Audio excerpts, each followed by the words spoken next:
Assalamualaikum warahmatullahi wabarakatuh. Kami dari kelompok 6 akan membahas materi mengenai teori keagenan dan konsekuensi ekonomi.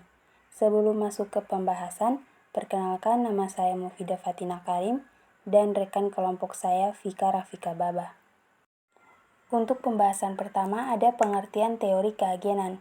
Teori keagenan adalah pengembangan dari suatu teori yang mempelajari suatu desain kontrak di mana para agen bekerja atau bertugas atas nama prinsipal ketika keinginan atau tujuan agen tertolak belakang maka akan terjadi suatu konflik.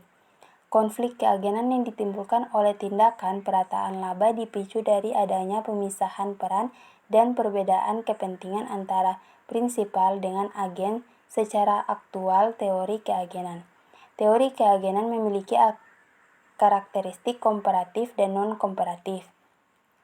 Dalam konsep teori agensi, manajemen sebagai agen semestinya mengutamakan kepentingan pemegang saham, akan tetapi tidak tertutup kemungkinan manajemen hanya mementingkan kepentingannya sendiri.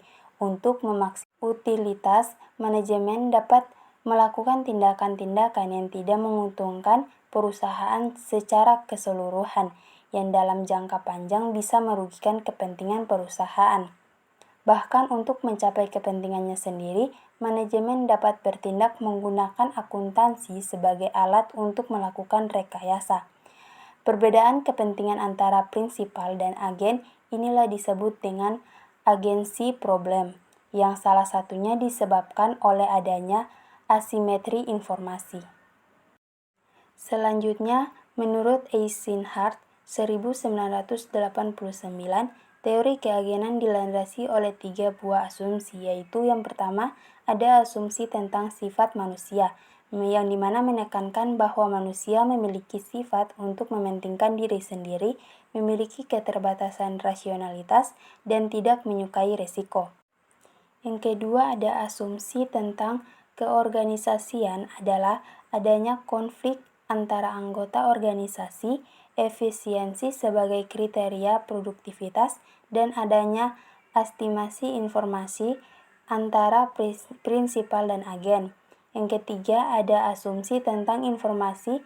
Asumsi tentang informasi adalah bahwa informasi dipandang sebagai barang komoditi yang bisa diperjualbelikan. Selanjutnya ada penerapan teori agensi pada akuntansi. Yang pertama ada model agensi Holmstrom. Holmstrom 1979 berasumsi bahwa usaha agen tidak bisa diobservasi oleh prinsipal, tetapi imbalan bisa diobservasi pada akhir periode. Holmstrom menunjukkan kemungkinan mengurangi agensi cost pada kontrak model second best dengan syarat bahwa ukuran kinerja kedua atau misalnya harga saham juga bisa diobservasi dan mengandung beberapa informasi tentang usaha manajer di luar yang terkandung dalam ukuran kinerja yang pertama atau seringnya adalah laba.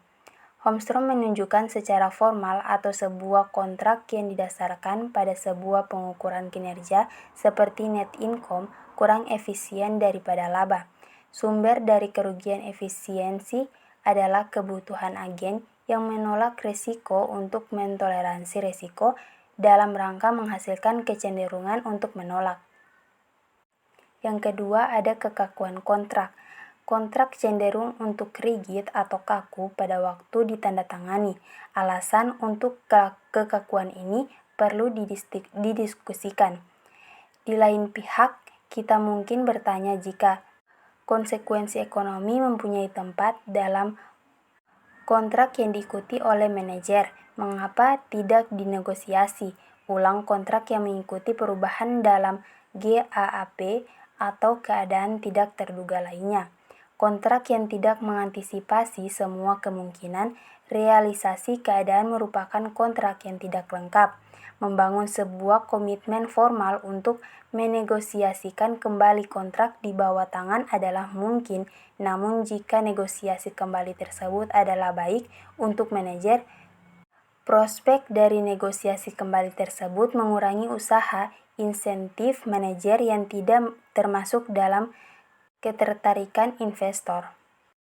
Selanjutnya ada definisi koefisien ekonomi. Menurut Stephen Zeff 1978 dalam artikelnya yang berjudul The Rise of Economy, mendefinisikan koefisien ekonomi sebagai dampak dari pelaporan akuntansi pada kebiasaan pembuatan keputusan dalam bisnis pemerintah dan kreditur. Esensi dari definisi tersebut adalah pelaporan akuntansi bisa mempengaruhi keputusan sesungguhnya yang dibuat oleh manajer dan lainnya dibandingkan dengan hanya merefleksikan hasil dari keputusan-keputusan tersebut. Konsekuensi ekonomi adalah suatu konsep yang menekankan bahwa terlepas dari implikasi teori pasar sekuritas yang efisien, pilihan kebijakan akuntansi dapat mempengaruhi nilai perusahaan. Inti dari gagasan mengenai konsekuensi ekonomi adalah kebijakan akuntansi perusahaan dan perubahan dalam kebijakan, terutama bagi manajemen dan juga bagi investor perusahaan, karena manajer dapat mengubah operasi perusahaan berdasarkan perubahan kebijakan akuntansi. Contohnya perubahan dalam kebijakan akuntansi yang terkait dengan cadangan minyak dan gas perusahaan. Perubahan tersebut menurut argumen konsekuensi ekonomi dapat mengubah aktivitas eksplorasi dan pengembangan oleh para manajer, yang pada gilirannya akan mengubah nilai perusahaan jika perubahan tersebut berpotensi negatif, dan jika banyak investor yang terpengaruh, maka investor dapat menekankan perwakilan yang mereka pilih. Akhirnya, para politisi juga akan memiliki kepentingan dalam kebijakan akuntansi perusahaan dan dalam badan yang menentukan kebijakan tersebut. Terdapat dua alasan terhadap konsep konsekuensi ekonomi dari kebijakan akuntansi yang diperlakukan. Yang pertama, konsep ini menarik, di mana banyak kejadian yang paling menarik dalam praktik akuntansi diturunkan dalam konsekuensi ekonomi. Yang kedua, pernyataan bahwa kebijakan akuntansi tidak penting tidak sesuai dengan pengalaman akuntan. Asal-usul konsekuensi ekonomi adalah dari teori akuntansi positif. Teori tersebut didasarkan pada kontrak yang dijalin oleh perusahaan, terutama kontrak pinjaman dan kontrak kompensasi eksekutif. Kontrak tersebut didasarkan pada variabel akuntansi keuangan seperti laba bersih dan rasio hutang terhadap ekuitas. Teori akuntansi positif berusaha memprediksikan apa yang akan dipilih manajer untuk pilihan kebijakan akuntansi yang memaksimalkan kepentingan perusahaan mereka, kepentingan sendiri dibandingkan kontrak tersebut. Teori akuntansi positif berkenaan dengan memprediksikan tindakan-tindakan sebagai pilihan kebijakan akuntansi oleh manajer perusahaan dan bagaimana manajer akan merespon standar akuntansi. Teori akuntansi positif beranggapan bahwa perusahaan akan mengorganisir diri dalam cara yang paling efisien sehingga dapat memaksimalkan prospek mereka untuk bertahan hidup. Perusahaan dapat dipandang sebagai kumpulan kontrak, artinya pengorganisasiannya terutama dapat ditentukan oleh sekumpulan kontrak yang dijalaninya. Contoh, kontrak dengan para karyawan atau termasuk dengan para manajer, pemasok dan dengan para penyedia modal merupakan hal yang penting bagi operasi perusahaan. Kontrak dengan kontrak terendah disebut kontrak yang efisien. Teori akuntansi positif berpendapat bahwa kebijakan akuntansi dipilih sebagai bagian dari masalah yang lebih puas dari pencapaian manajemen perusahaan yang lebih efisien. Atas teori pasar sekuritas efisien dengan konsekuensi ekonomi. Teori keagenan mendemonstrasikan kontrak kompensasi yang mungkin paling baik biasanya mendukung kompensasi manajer pada satu atau lebih pengukuran kinerja. Kemudian, manajer termotivasi untuk memaksimalkan kinerja mereka. Kinerja yang lebih tinggi membawa pada ekspektasi imbalan yang lebih tinggi. Ini juga merupakan tujuan yang diharapkan oleh pemegang saham, pensejajaran atau usaha dan imbalan. Ini menjelaskan mengapa kebijakan akuntansi mempunyai konsekuensi ekonomi, di samping implikasi dari teori pasar sekuritas efisien. Dalam teori pasar sekuritas efisien, hanya kebijakan akuntansi yang mempengaruhi arus kas yang diharapkan menghasilkan konsekuensi ekonomi. Berdasarkan pendapat atas dasar kontrak, konsekuensi ekonomi tidak bergantung pada kebijakan akuntansi yang memiliki pengaruh langsung ke arus kas, sehingga konsekuensi ekonomi dan pasar sekuritas efisien tidak selalu tidak konsisten. Kadang, mereka dapat digabungkan dengan positive accounting theory dengan dukungan normatif dari agensi teori yang menyarankan mengapa perusahaan memasuki pekerjaan dan kontrak hutang yang bergantung pada informasi akuntansi. Hubungan antara pasar sekuritas efisien dan konsekuensi ekonomi. Ada hubungan antara teori pasar efisien dengan konsekuensi ekonomi.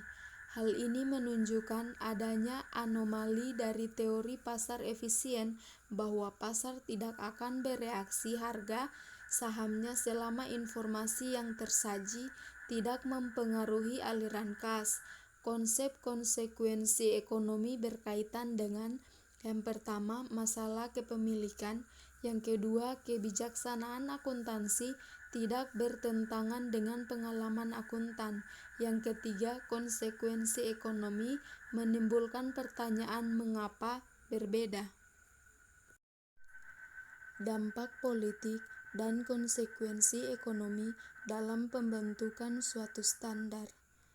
Standar dibentuk untuk mengurangi moral hazard, yaitu manajemen berusaha untuk overstate atau aset dan revenue, dan understate atau liability dan cost. Walau pada akhirnya juga moral hazard yang lain, yaitu proses politik. Pembentukan standar sebagai proses politik mempengaruhi pemerintah, sektor publik, dan sektor privat. Standar yang dibentuk digunakan untuk pengungkapan atau disclosure.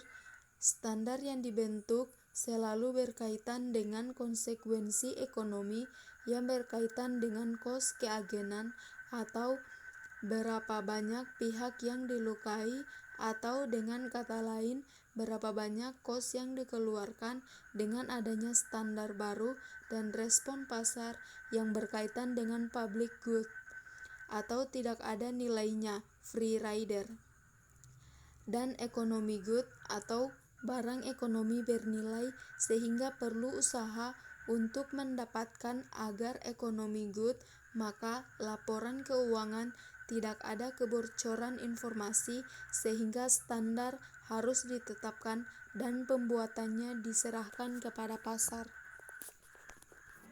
Baik, itulah hasil presentasi materi dari kelompok kami. Sekian dan terima kasih. Wassalamualaikum warahmatullahi wabarakatuh.